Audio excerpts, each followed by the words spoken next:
Play হচ্ছে। আচ্ছা, imagination করলেই হবে না, কি করতে হবে বলুন তো? শুধু ইমাজিনেশন করলেই হবে? ইমাজিনেশন করলে আমরা স্বপ্ন সফল সবার সফল হবে হবে না। কি করতে হবে?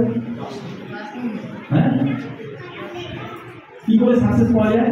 আর কথা ফোকাস করতে হবে। দেখো দেখো, যাকে বলেছি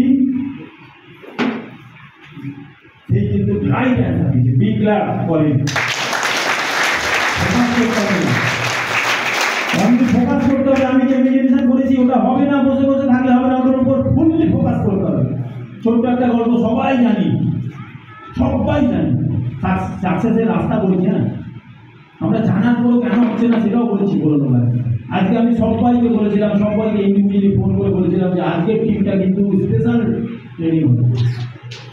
আমার লাইফে বেস্ট ট্রেনিং আজকের দিনে, যতদিন আমি যা ট্রেনিং দিয়েছি তার থেকে বেস্ট ট্রেনিং আজকে হবে। সবাই ঠিকঠাক করেছিলাম, অনেক কিছু হতে চলেছে। 1 ঘন্টা ফোকাস করতে হবে। একটা ছোট্ট ঘটনা বলি, ছোট্ট একটা স্টোরি বলি, যেটা মহাভারত থেকে তোলা, যেটা সবাই জানি। মহাভারতে একটা আশ্রম ছিল, দ্রোণাচার্যকে সবাই নাম শুনেছেন। দ্রোণাচার্য উনি ট্রেনিং দিচ্ছিলেন কিভাবে ফোকাস করতে হবে। একটা ছোট্ট একটা কাঠের পাখি একটা গাছের মধ্যে ফিট করে দিয়েছে, দিয়ে চোখটা এঁকে দিয়েছে। সবাইকে বলেছিল টিভি দিয়ে চোখের নিশানা করতে হবে। তো প্রথমে যুধিষ্ঠিরকে ডেকেছিল, বলেছিল এই তীর ধনুক নাও, ওখানে নিশানা করো, মারবে না, আমি যখন বলবো নিশানা তখন মারবে। তারপর তো যখন নিশানা করেছে তার পাশে এসে দাঁড়িয়ে গেছে দ্রোণাচার্য, বলছে কি দেখতে পাচ্ছ বলো? বলছি গুরুজি গাছ দেখতে পাচ্ছি। বলছে আর কি দেখতে পাচ্ছ? ডাল দেখতে পাচ্ছি, পাতা দেখতে পাচ্ছি। আর কি দেখতে পাচ্ছ? বলে গাছের পিছনে পাহাড় দেখতে পাচ্ছি, আরো অনেক গাছ দেখতে পাচ্ছি। বলছে ঠিক আছে, সাইডে দাঁড়াও, সাইডে দাঁড়িয়ে বলছি খুব ভালো, সাইডে দাঁড়াও, তোমাকে মারতে হবে। নেক্সট তখন ভীমকে রেখেছি। ভীম সামনে এসেছে, ভীম এসে ওকে তারপরে ভীম তুমি কি দেখতে পাচ্ছ? ও একই জিনিস বলছে, গাছ দেখতে পাচ্ছি, পাতা দেখতে পাচ্ছি, অনেক গাছ দেখতে পাচ্ছি, পাখিটাও দেখতে পাচ্ছি। ঠিক আছে, তুমিও লাইনে থাকবে। এবার অর্জুনকে রেখেছি।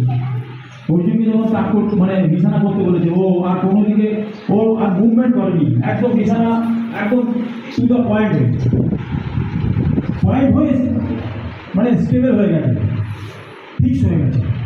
তোকে বলছে তুমি কি দেখতে পাচ্ছ? বলছে আমি শুধু গুরুজি চোখ দেখতে পাচ্ছি। বলছে আর কি দেখতে পাচ্ছ? বলছি শুধু চোখ দেখতে পাচ্ছি, অনলি চোখ দেখতে পাচ্ছি। বলে কেন আর কিছু দেখতে পাচ্ছ না? বলছে না, শুধু চোখ দেখতে পাচ্ছি। This is focus. তখন বলল মারো। যতক্ষণ না আমরা ফোকাস হব, যতক্ষণ না আমরা কোনো একটা জিনিস দেখতে পাবো, ততক্ষণ ওটা 100% অ্যাচিভমেন্ট হবে না। আপনারা কি দেখতে পাচ্ছেন আপনাদের 1 লাখ টাকা রোজগার? আপনারা দেখতে পাচ্ছেন আপনাদের একটা 4 হুইলার করে আপনারা সায়েন্স সিটিতে যাচ্ছেন আপনার ফ্যামিলিকে নিয়ে? প্রতিদিন দেখতে পাচ্ছেন। রোজ রাত্রিবেলা দেখে শোবেন, ব্রেনেও সিগন্যালটা দেবেন, ব্রেন কাজ করবে। প্রতিদিন রাত্রিবেলা শোবার আগে 5 মিনিট নিজেকে দেবেন, চোখ বন্ধ করে শুধু ওটা দেখবেন। ওটার পাওয়ার আপনি দেখে নেবেন যে আপনার ব্রেন কীভাবে কাজ করে। দেখতে হবে।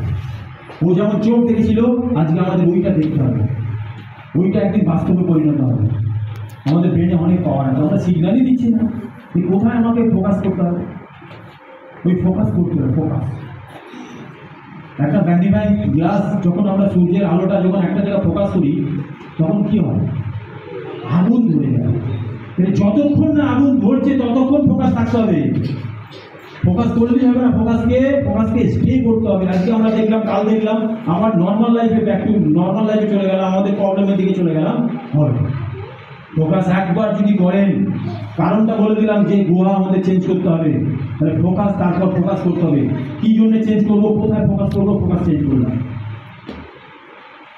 তাহলে হোয়াই করলাম, হোয়াইটা ক্লিয়ার হলো যে কেন আমাদের ফোকাস করতে হবে।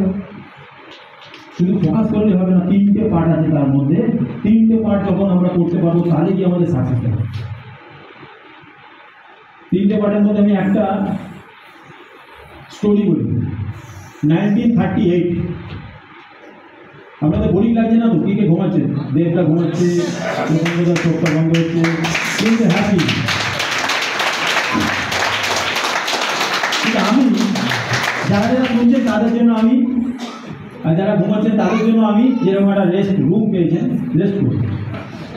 কিন্তু একজন যদি শোনে, একজন যদি তার মাথায় এই ইলিউশনটা, এই স্বপ্নটা নিয়ে ফেলে না, তার জন্য আমি সাকসেস। সবাইকে নিয়ে যেতে পারবো না। 1938 মিস্টার ক্যারেলি বলে একজন আমেরিকার একটা মানুষ ছিল। উনি পিস্টল শুটার ছিল, পিস্টল শুটার। এত ফাইন পিস্টল শুটার ওনার হাত ছিল। ওনার স্বপ্ন ছিল যে অলিম্পিকে সারা দুনিয়ার কাছে বেস্ট অফ দ্য হ্যান্ড উনি কিন্তু ওটাকে এস্টাবলিশ করার জন্য ক্যারেলি লেগে পড়েছিল, আর সেটা করেও ফেলেছিল।